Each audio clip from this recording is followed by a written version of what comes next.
Hey, everybody, welcome to Narrative Live on a Friday afternoon. We have a very special show. Tracy McElroy is in Baltimore. How are you, Tracy? Happy birthday for yesterday. Thank you, Zev, and thank you to everybody out there on Twitter that sent me birthday wishes. I loved it. You made my day. Well, you're a very special woman, and we're thrilled to have you part of our lives, even if it's only on Twitter and on the show. It's great that you had a great birthday. Also to America, I hope you had a great birthday as well. So we're doing something we haven't done for a while on Narrative Live. We're dedicating the show to a single topic, and that's because the topic is quite complex. It's also very, very important, and that is the topic of social media manipulation. It's true. And, people tend to think that it's just something that happens in the United States when, in fact, Zev, it's happening all around the world. And democracies, countries that are still holding free and fair elections, they are getting hit hard by social media manipulation. And one of the things we're looking at today is, Bibi Netanyahu, who is a great friend of Donald Trump's, as we all know. We'll be exploring whether Bibi is indeed using social media manipulation himself in Israel and whether there's any connection to Donald Trump, which there well may be. So that's coming up in tonight's very special edition of Narrative Live called Hacking Democracy.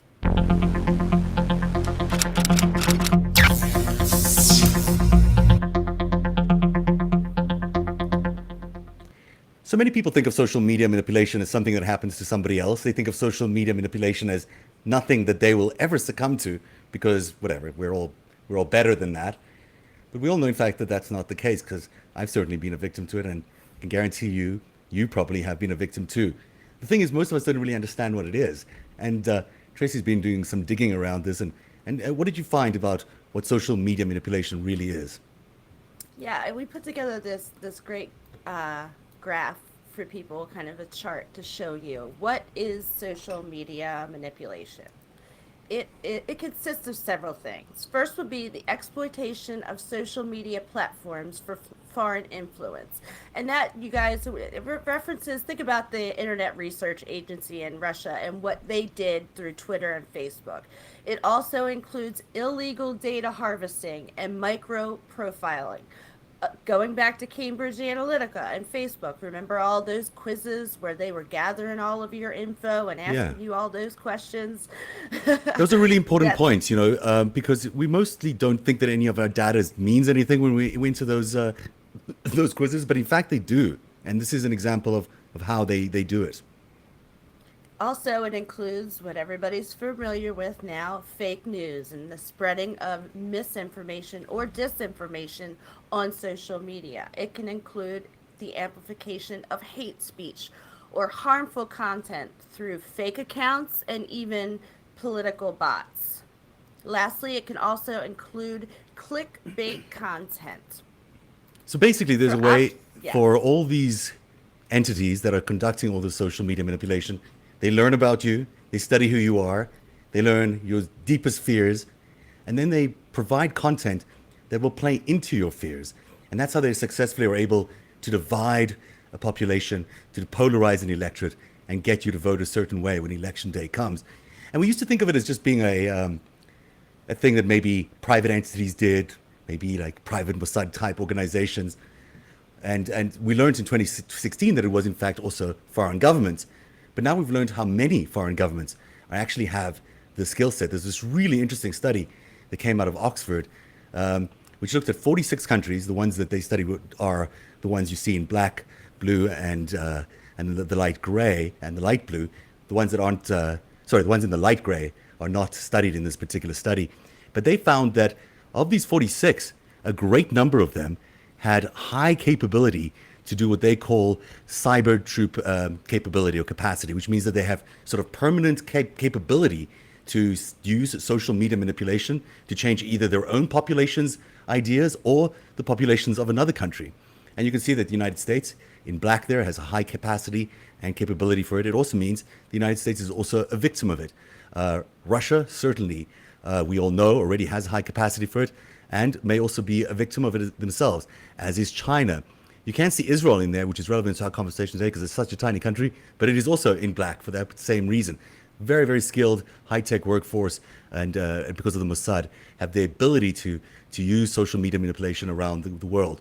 or also the countries in blue, countries that have elected people like Bolsonaro in Brazil. These are all countries, Saudi Arabia, even the UAE, these are all countries that have enormous capability to reach into the mindset of another population and really screw with their minds. And that's basically what we're talking about when we talk about social media manipulation. So I think that's really interesting map, Tracy. Yeah, and what I was found really interesting about this study, it was the idea of a cyber troop. You know, we tend to think of fake social media accounts as automated bots, and it's not always. A lot of times it's accounts that are run by groups of people, real people, Right. which makes it harder to get them removed from these social media sites. Some of them are hybrids. You know, they do some human manipulation, and then they use bots to do extra manipulation, to amplify or to react specifically or personally to people. So it's really hard for people to identify whether they're being addressed or talked to or communicated with through a bot or some sort of fake social media account. Sorry, Tracy, That's anything else on that? going to bring, no, No. but that brings us to Bibi and Trump. Right. Trump had the help of some meddling, some bots, some fake accounts to get the public's perception changed before the 2016 election. But did Bibi, and that's what we need to address here. And our guest tonight is going to help us navigate this very interesting question. Before we get to him, this is Bibi and Trump greeting each other when Trump decided to go on his first world tour. He went to Saudi Arabia and then to Israel. And that explains how close he is to both countries. We certainly know he's close to MBS. He's also close to Netanyahu. And here they are arriving in what Bibi's wife keeps reminding us is modest accommodations. We might listen in a little bit here as their son meets Jared Kushner. Hello. Hello. Honored to meet you. I'm a big fan of both of you. There's another one. He's our student, and we're having another soldier. Seb, I find this really interesting because knowing that Jared Kushner and his family's background and their closeness to the Netanyahu family, this is making it look like they've all never met before, which is somewhat strange to me. Yeah, it's a little bit of fake news because in reality we know that they're very close and they have met before. I should also say that Bibi was a regular at the Kushner household in New Jersey.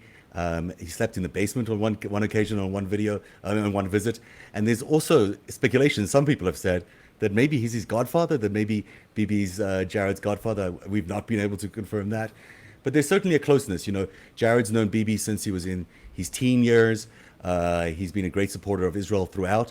He's recently attempted to bring peace to the Middle East unsuccessfully, so far, but you never know. And so to say that there's alignment between the Trumps and the Netanyahus is in fact an understatement. Looking at this, their policies here, Bibi, of course, pro the United States Embassy in Jerusalem. So is Trump. That's how the embassy got moved there. They're both very anti-Iran, both participating in this current standoff with Iran, both very close to Putin. Bibi has increasingly gotten close to Putin over the last few years. They're both in favor of what I'm calling Jared's buyback solution. That's just my name for it, but it's the replacement for what used to be the two-state solution. The American standard for how to solve Middle East peace is now basically a way to, the way they're doing it is to buy support from the Palestinians. And then there's Jared, which we've mentioned, and of course the biggest point of connection that they have is Sheldon Adelson, the casino magnate who has funded both significantly and is also, by the way, in favor of the U.S. Embassy in Jerusalem and the conflict with Iran. So there's a definite connection and at least a mirroring of policy that exists with these two guys, which goes beyond your typical relationship between two foreign leaders. Which brings us to this. This is a profile on Facebook. Looks like a real profile, except for a couple of giveaways. I guess the guy's name is Adam Gold, but that's Mark Zuckerberg. Like Mark Zuckerberg. And, it's a very, very typical kind of profile. For a period of time in Israel, leading up to the recent elections and before that, they were, in fact, this profile was, I'm just trying to find the right slide because we just made a couple of changes here. This is, Adam Gold is the name on the profile, was the most popular Facebook profile in Israel. And that's because it was well curated, it had interesting articles, but it was definitely pro-Bibi. In fact, the person we're about to talk to tells us that there was never really an anti-Bibi sentiment on there. Active between November 2016 to July 2018, the most popular Facebook profile we mentioned. It seems to be that he was suspiciously amplified because, you know, it's hard to get your stuff shared on Facebook because Facebook has those weird algorithms. So I don't know how many shares you ever get on Facebook. It's less and less every day. But apparently the first post that this Adam account ever put up in November 2016, within like 2 hours, had 400 shares. This guy nobody had heard of. Right, so that's not very likely. And you know, nowadays he's on Twitter, and I went on his Twitter account the other day, and he's getting a ton of retweets there too. So, you know, hundreds to 800 retweets on every tweet. You know, you and I know we normally get on retweets, and we do quite well. And I don't think we've ever seen the kind of numbers he's getting, which is an indication perhaps that there is a huge amount of manipulation and amplification happening on his feeds, both on Twitter and Facebook. Now, the guy we're interviewing tonight is a very special guest from Israel, Itai Leshem. He's an attorney who made it his business to bring down Adam Gold. Because you know what? As it turns out, Adam Gold is not even real. Adam Gold is a totally made-up thing. He probably made up by hundreds of people, claims our next guest. And in addition to that, even though he's not real, he's been taken down 3 times. He's been reinstated 3 times, which is incredible, considering he isn't even a living entity. So keep that in mind as we take you through this conversation tonight about how Itai's work to bring Adam has been so difficult and has now led to him suing Facebook in a libel suit, which he claims reinstating Adam Gold was a conspiracy benefiting Bibi Netanyahu, because Bibi's the only guy that ever did well on Adam Gold's Facebook account. And he also accuses Bibi of dropping an Israeli law that was designed to regulate Facebook in what he claims was a quid pro quo for reinstating Gold. So this gets a little complex, but we'll walk through that with him in a few seconds. But the basic thing to keep in mind is that there is a sense in this from Itai that there is a conspiracy of some sort to help keep this man in power, Bibi in power, and also to keep Adam Gold on Facebook. So Itai Leshem joins us now from Israel. It's good to meet you, and thank you for joining us. I hope we did you justice in the introduction there. I hope we got it all right. How are you doing, Itai? I think close to perfect. Thank you for having me. Oh, there you go. Thank you. Thank you. It's great to have you here. So you've basically changed your life in the last 18 months. You've taken it upon yourself to volunteer to do this job of exposing Adam Gold, which is a big undertaking. It's a big thing for anyone to walk away from their private life. I know you have a wife who's sort of looking after things. Why are you doing this? What are you hoping to achieve from this? What are you hoping to get out of exposing Adam Gold for being a fake account? Well, the fact that Adam Gold is a fake account is true. Everybody agrees about it, and is no longer on Facebook. I've managed to make Facebook take him down, but the truth, which I'm trying to expose for the last 18 months, is that Facebook colluded with Netanyahu, and he's still colluding with Netanyahu in order to tilt the minds and change, basically brainwash the Israeli users, mostly from the right wing of the political spectrum. And this is a big truth, because this is a big reality that no one understands, and it also has, of course, many legal aspects, because I'm claiming there was an election bribe between Facebook and Bibi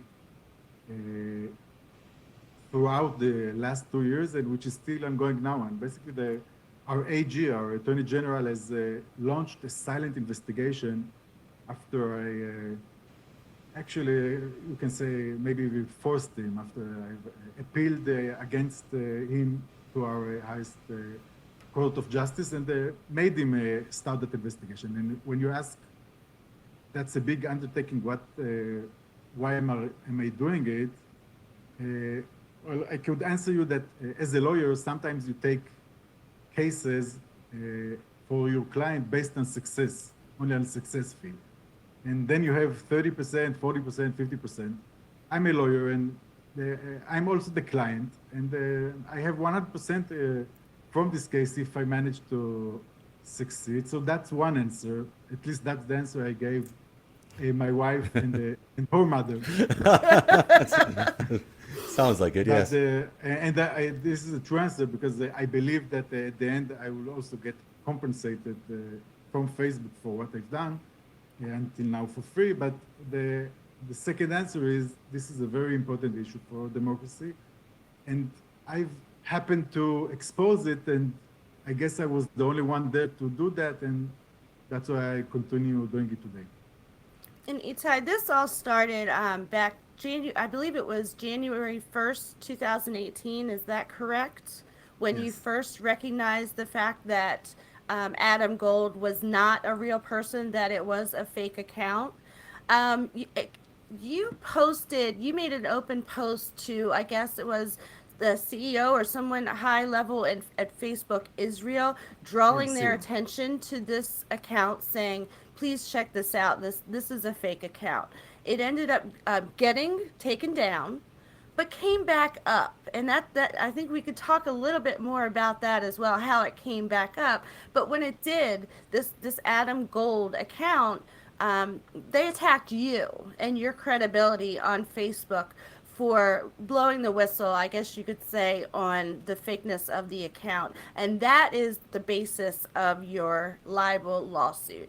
And that's kind of the can of worms that's opened all of this up to how was this account helping Bibi's campaign, and how do you sue? You can't sue Adam Gold because Adam Gold is not a real person. So you had to go and sue Facebook instead.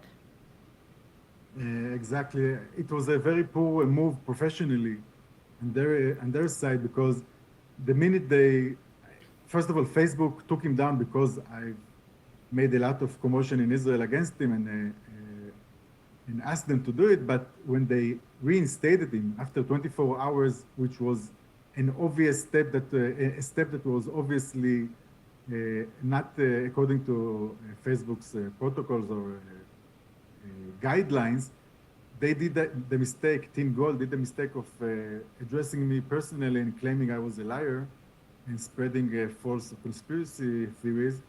And that was the trigger for me to really get in legally into this case, because now I had my own skin involved. My name, at least that's what I claimed, my name was now being jeopardized or because of what Adam Gold and Facebook did. And obviously I sued them, and that was basically a way for me to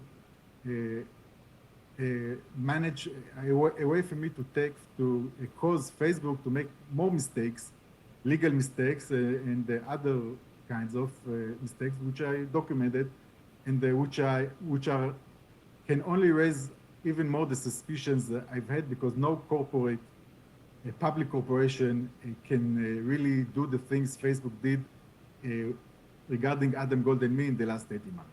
So just to be clear, you're saying that there is a Team Gold, that's what you've decided to call them, hundreds of people, you say, that are helping him not only amplify the content, but also create content that is particularly interest to a certain group of people, a certain part of the electorate in Israel. And that is a massive undertaking, not being done by just a single person. So even though he's claiming the Gold profile claims he's just a single person who's acting anonymously, you're saying he's not a single person, he's an entire organization. Yeah, I don't know about the hundreds, because I really have no figure to name in that respect. But obviously, it's organization. Listen, it's like opening a broadcast channel, a new broadcast channel, because what they did is not just write content, and they managed technologically with using thousands of other fake accounts to conquer not a small part of the feed, of the Facebook feed, of hundreds of thousands, maybe even millions of Israelis on Facebook. Right. That happened in few hours from the minute it was created, and it lasted for 20 months. So basically for 20 months, hundreds of thousands of Israelis every time they opened their Facebook account, and only then, because left-wing Israelis on the political left side didn't even know about it. Those right-wing users had, I guess, 5%, 10% of their feed conquered by that Adam Gold team. So they were able to game the algorithm and also do it in a stealth way. And I think that's such an important thing about social media manipulation. Sometimes people don't think it's happening because they're not the recipients of it. And then it ambushes often people who are running for power because, as we found out with Donald Trump, we don't know that it's been going on for such a long time. It surprises you on election day when all these people come out and support you in such a big way. Now, it's interesting. Adam Gold seems to have had several lives, even though, at least on Facebook, even though he is not a real person because he was reinstated a few times. Now, some of this illustrates the connection to Bibi's government. And I guess even though it wasn't a full takedown on December 31st, when he was taken down on December 31st of 2017, the justice minister, the current justice minister of Netanyahu's government, who just so happens to be the first openly gay minister in Israel's history, so this will be like having Bill Barr in our equivalent here in the United States. It would be like having Bill Barr, before he was justice minister, working his way to getting a pro-Trump Facebook profile reinstated after it was taken down. Tell us a little bit more about that experience of having Mr. Let me remember his name. He's the Justice Minister, Amir Ohana, intervene in such a way on behalf of a fake profile. Okay, we first have to understand that fake profiles are not allowed on Facebook. You can't be a fake profile and continue being a Facebook. I mean, there are billions of fake profiles on Facebook, but the minute Facebook acknowledges that you're a fake profile, they take you down. Right. With Adam Gold, they knew he was fake, and they took him down and reinstated him actually 4 times. 4 times? I only counted 3. They took him down, and that happened in a 7-month period, while I'm threatening to sue them. So you have to understand this is not just one account. This is one very popular fake account that Facebook acted against everything they claim to do or want to do on the platform. So that's actually when Amir Ohana posted that first post by him on January 1st, 2018, the first post that made me be aware of Adam Gold, I immediately knew that something is fishy there because, first of all, Facebook Israel is not allowed, according to Facebook's guidelines and their hierarchy, they're not allowed even to discuss fake accounts or to have any connection, to discuss profiles or have any connection to the service. So I didn't know how come Amir Ohana claims he contacted a manager in Israel and managed to make them reinstate Adam Gold back alive. So it was fishy. I knew something was wrong there, and that's how I started digging, and also learned that Adam Gold was not really just one fake account, very popular one, but it was actually a part of a very big manipulation, including thousands of fake accounts that were used by the same Team Gold to amplify him and bring him to be the #1 profile in Israel within 2 hours from creating him. Tracy, we had a question as well about the Sharon character. Yes, after I think it was the second time that that the profile was taken down by Facebook. It's my understanding that to get it put back, you need to show an ID. You need to prove that you are a human being, and Adam Gold was able to do that. But the person behind the Adam Gold count that showed their identification was somebody who lives in California, and her name was Sharon Haresh. Exactly, and it was it was an obvious hoax that everybody knew about, because when he came back 24 hours after he was blocked, he had his name changed from Adam Gold to Sharon Haresh. But he, on that first post where he attacked me, he also claimed that Sharon Haresh has no connection to him, does not know who he is, but was willing to send her ID to Facebook only to open his account. And also Sharon Horesh stated the same thing on her Twitter account, which was So a random woman from California who had nothing to gain and didn't know this Adam person just decided to send in her driver's license. That's what he was saying. Yeah, Sharon Horesh could have been a 70 years old Chinese that Adam Gold managed to take his ID and send to Facebook. It doesn't matter. It was just a hoax. In reality, she is actually a very interesting character because she's married to a guy named Chaim Vanunu, who is a CTO of a major, or not major, but a big startup in Silicon Valley that has over $1 billion or so, they claim, of revenue that goes through their company for donations, and who previously works on massive undertakings, technology undertakings, which would mean a really sophisticated and high skill set of knowledge, because some of it was like, transportation systems in Israel or transportation systems in other parts of the world.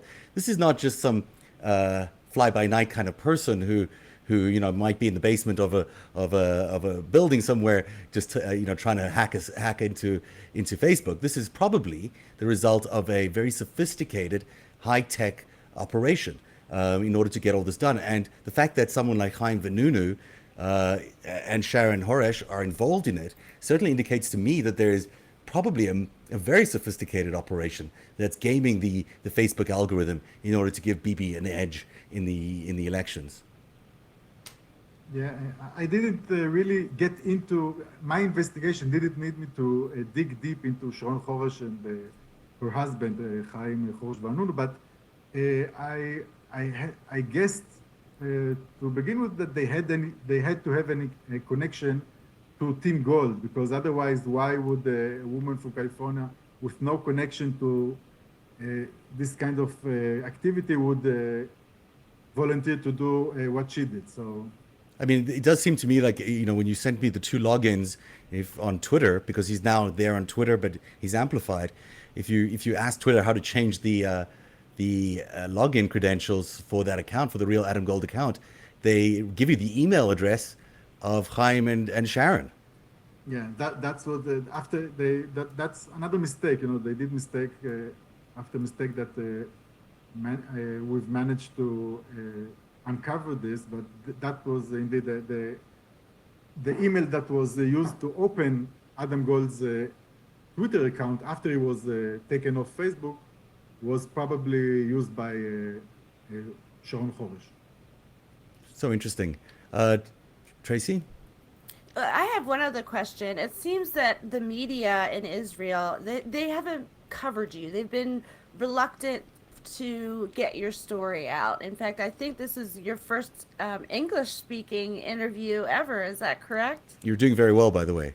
So. Thank you. Why do you think the media is reluctant to cover your story? That's a tough one. Tracy, I'm only, what I'm going to tell you now is only based on my best beliefs and about what I've covered. I know that Israeli media is not shy about exposing allegations made against Bibi. They did it all the time. We have at least 50% of our media, which he can say, like Trump says, are trying to find everything he does and claim it's illegal. So I expected that someone would take an interest when I say, or when I claimed, and I didn't just claim it on my Facebook account. I claimed on official legal documents in an appeal to our highest to our High Court of Justice. So I expected them to take an interest, but they, at least from several weeks after I've started uncovering this story, they just ignored me completely, and it made no sense until I managed to, talk to several journalists who told me that their legal counsel told them that it was very risky to claim such things against Facebook.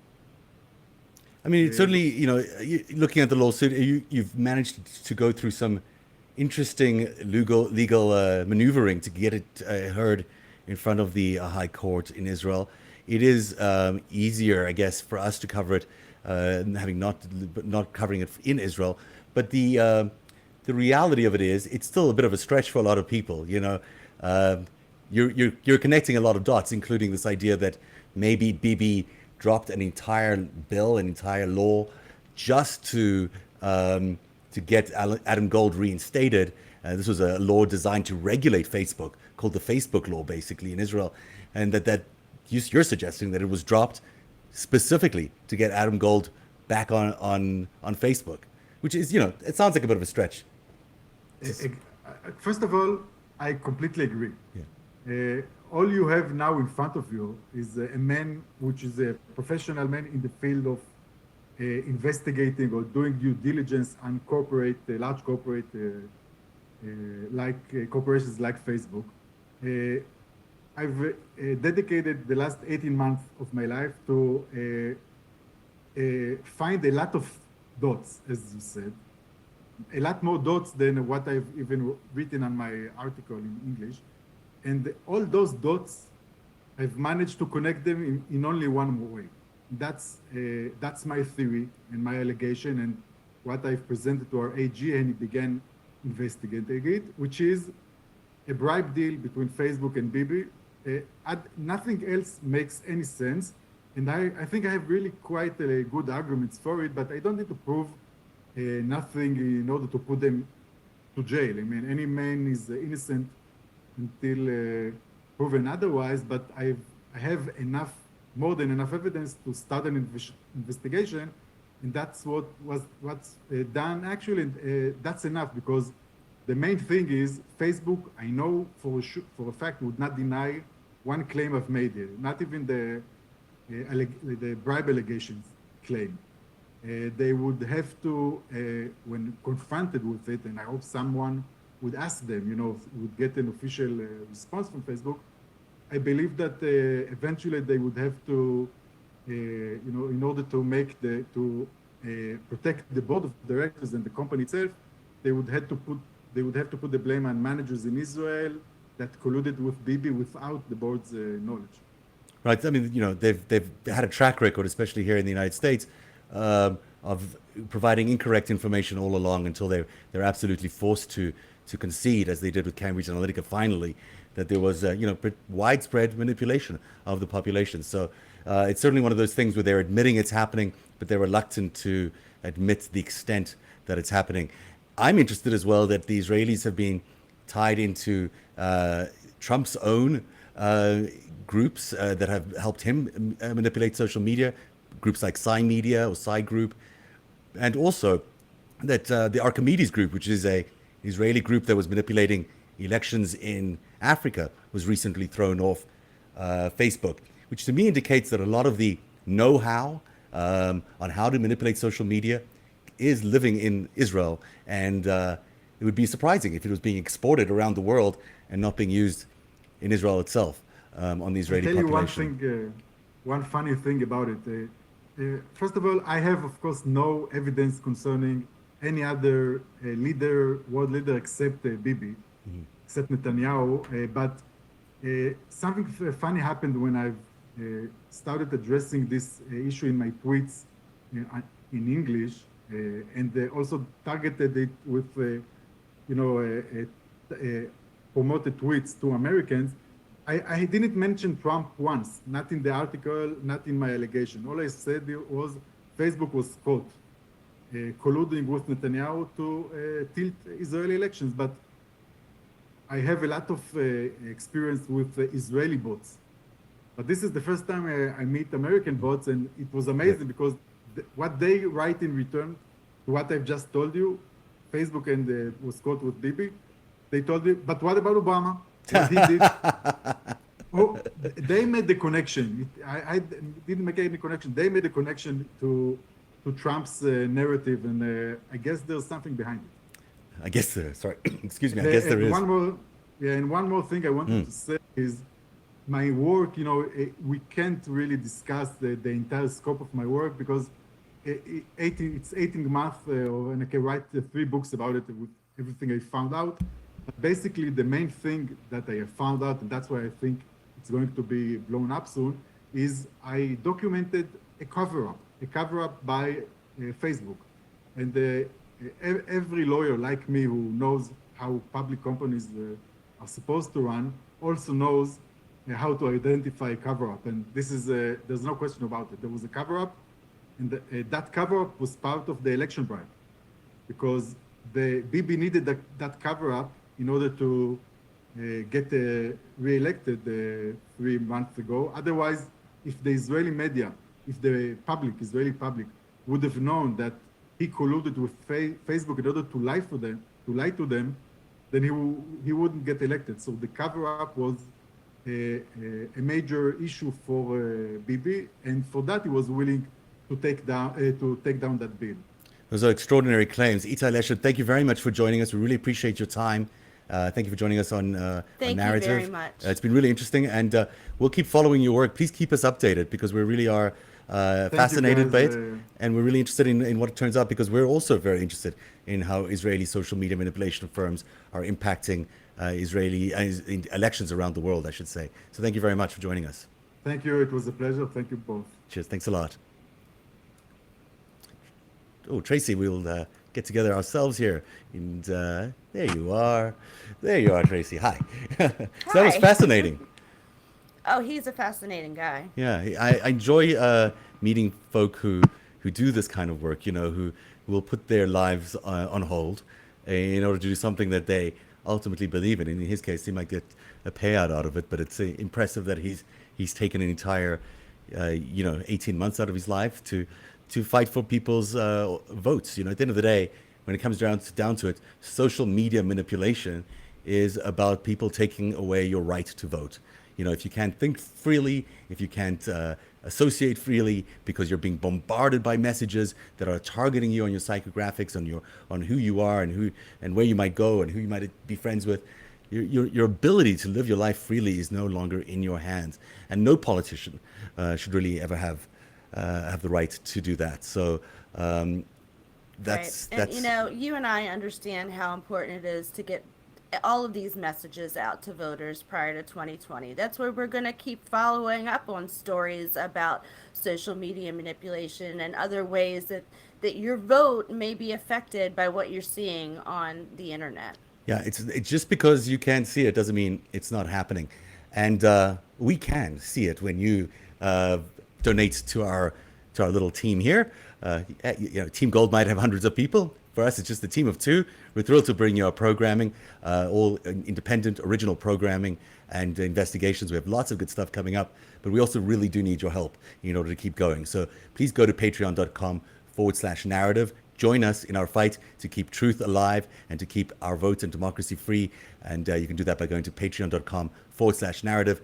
$3 a month is where it starts, and you can go up to any price you want because we appreciate it. You can also do a one-time donation, I believe, if somebody wanted to do that on the site as well as that. That's correct. And that is our show for this 4th of July long weekend that I hope all of you are enjoying. The sun is certainly blaring in here, which is probably why I'm so overblown. I hope to go and enjoy it, and I'm sure you will too, Tracy. Any big plans for the weekend? I'm going to relax, I think. With Mini-Me being gone, I might just get a good book and read it. I like that. Well, we'll see you again next week. Good night from us here at Narrative Live. Good night, guys.